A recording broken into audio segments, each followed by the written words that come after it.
Les gars, on est sur une réaction à chaud, hein. Donc je vous le dis tout de suite, cette vidéo ne sera qu'une réaction à chaud. Je sais pas vers quoi ça va se diriger, je sais pas s'il faut se positionner comme la France qui perd, comme l'Argentine qui gagne, le mérite d'un Mbappé, malgré la défaite, le mérite d'un Messi. Enfin, là je suis perturbé, ce match m'a complètement chamboulé. C'est un match, c'est la plus belle finale de Coupe du Monde que j'ai pu voir. Se dire que ça apparaît au milieu d'une saison, je sais pas comment émotionnellement les joueurs vont réussir à entamer une nouvelle saison. L'Argentine est championne du monde, les amis.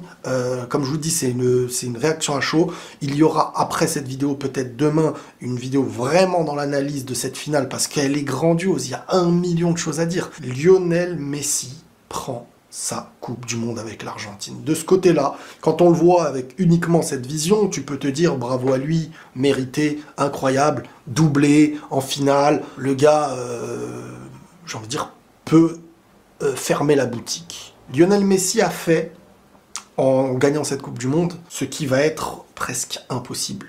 Même si l'impossible n'existe pas, ça va être presque impossible à refaire.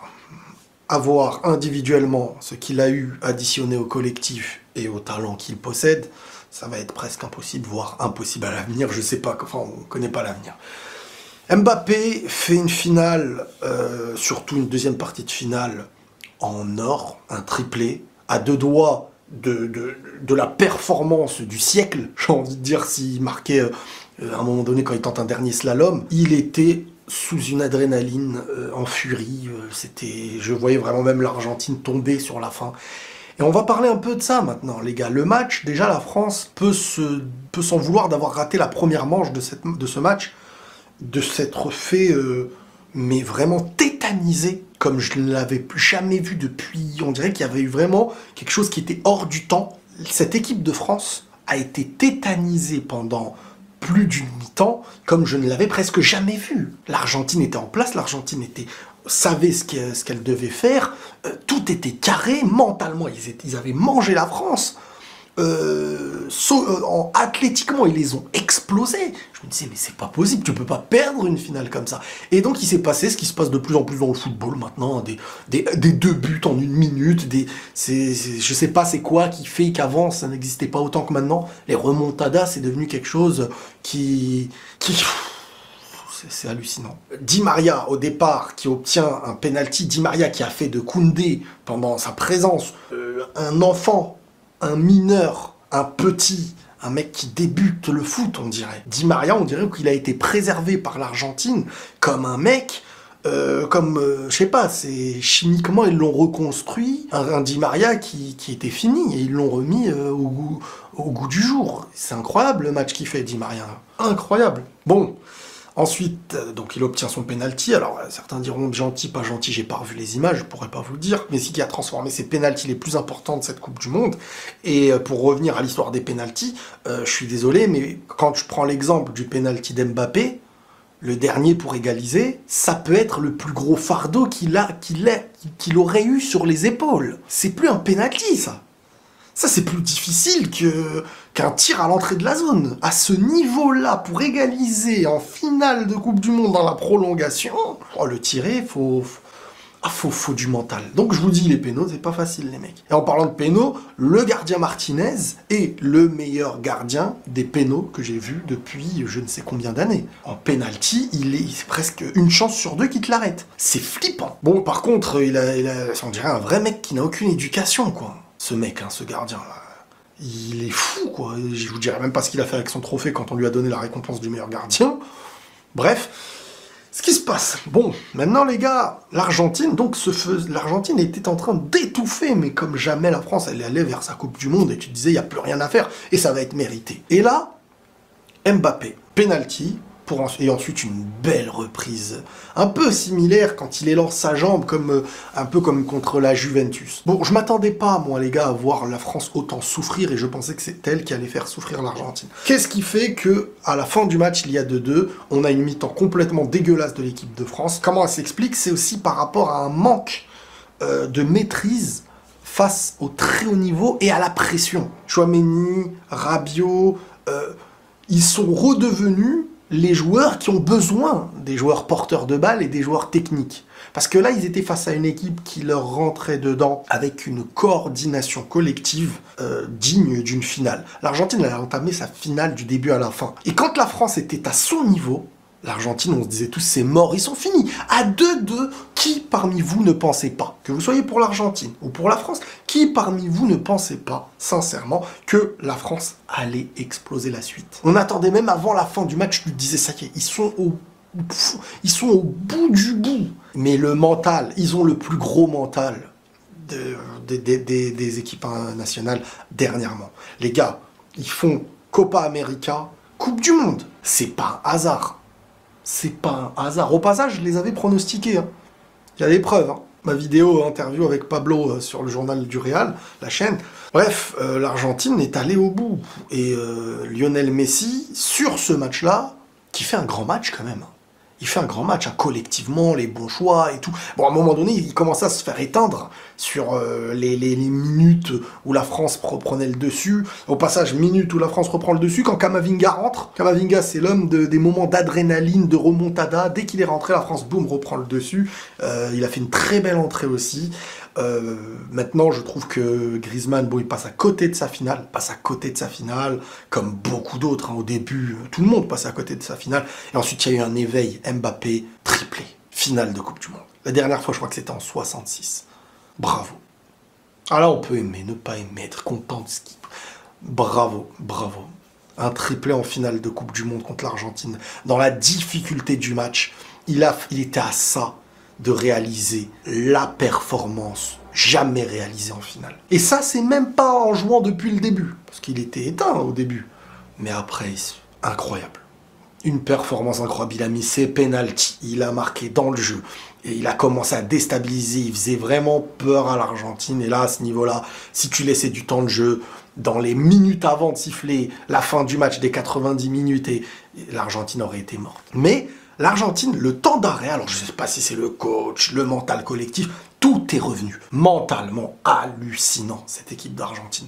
Tout est revenu après. Dès que tu les mets pas KO, dès que tu les as pas tués, ils reviennent du poil de la bête. Et ils exploitent à l'image d'un Messi qui toujours touche dans les actions, les ballons qui permettent de déstabiliser sur une passe et de créer le contre. Je veux dire, le deuxième but de l'Argentine, collectivement magnifique, c'est Messi qui trouve encore la passe diagonale en bas, qui ensuite mène au bon choix. Bon, offensivement, Giroud, machin, assez fantomatique sur ce match, comme beaucoup d'autres hein, en équipe de France. En plus, je sais pas s'il était blessé avant et tout. Mais je sais que le débat va revenir, parce que le débat avait lieu pendant que les choses allaient bien en équipe de France. Le débat va revenir, qu'on le veuille ou non, sur Benzema. Est-ce que le mec était dans la capacité de jouer? Et ça aurait fait du bien d'avoir des porteurs de balles dans ce match-là. Parce que honnêtement, qui était le réel leader technique, si ce n'est l'éveil un peu d'Mbappé après? Mais toute la première mi-temps, dès que ça va mal, Griezmann est tombé, Tchouaméni, Rabiot, c'est pas des joueurs qui sont censés être réels porteurs, Giroud, Mbappé, et donc forcément là, il y avait pas eu un tir au bout des 70e minutes, je crois. Il y en a eu un après. C'est trop.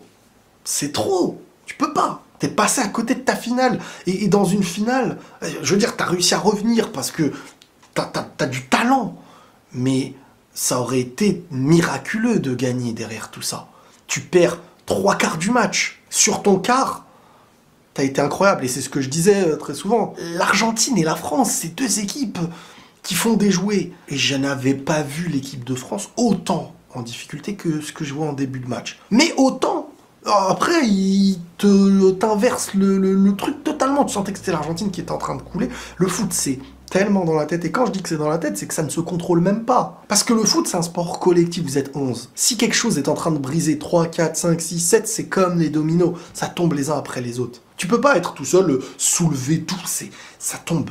Et quand il y a un autre effet inverse, c'est que parfois il y en a un qui se relève et ça relève tout et un but et les autres ils sont en train de tomber eux aussi comme des dominos. On a eu la France qui est au fond du gouffre, on a eu l'Argentine qui est au fond du gouffre. C'est une finale de malade mental, une finale exceptionnelle. C'est Olivier Tom cette finale. T'as Messi qui met un doublé, t'as Mbappé qui met un triplé, mais le mec qui met un triplé n'est pas le gagnant, Messi qui est le gagnant.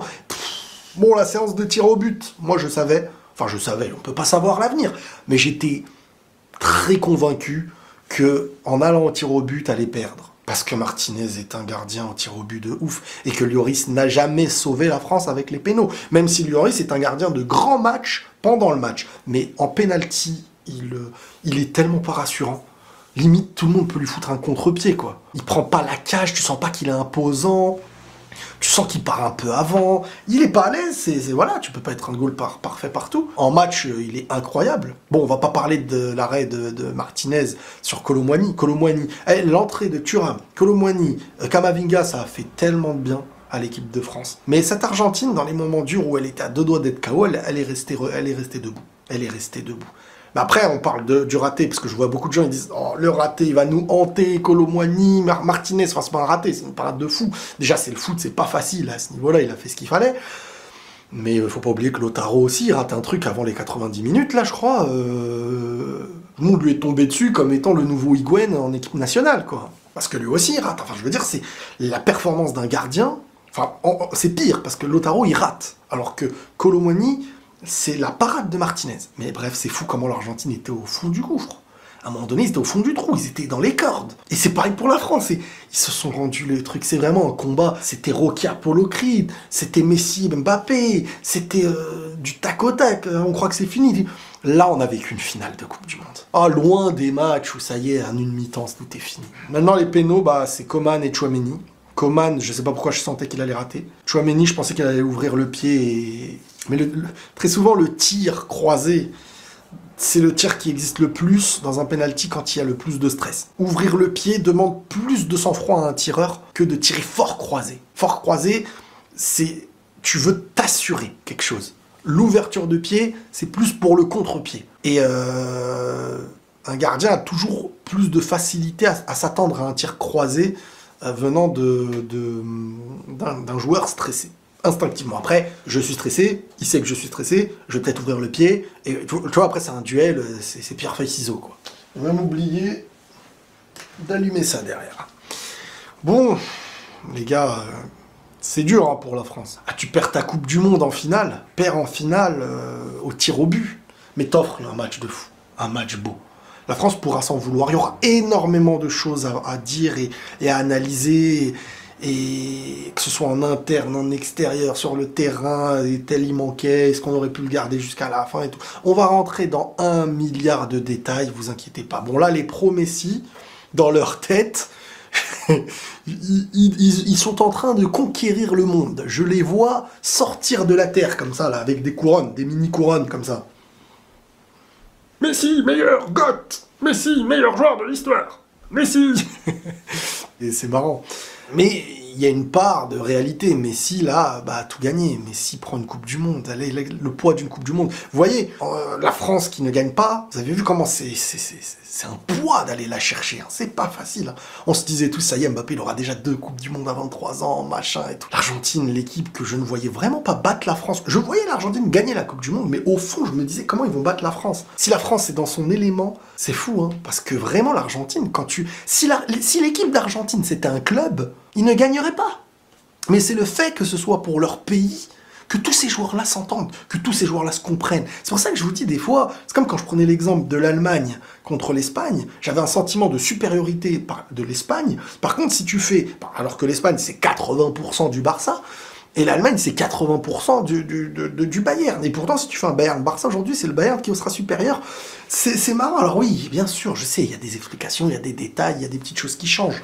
Mais c'est fou comment des joueurs avec la nation et des joueurs avec le club, c'est pas pareil. Tout autant que dans un même match, tu peux être éteint mentalement et tu peux éteindre les autres sur une autre mi-temps.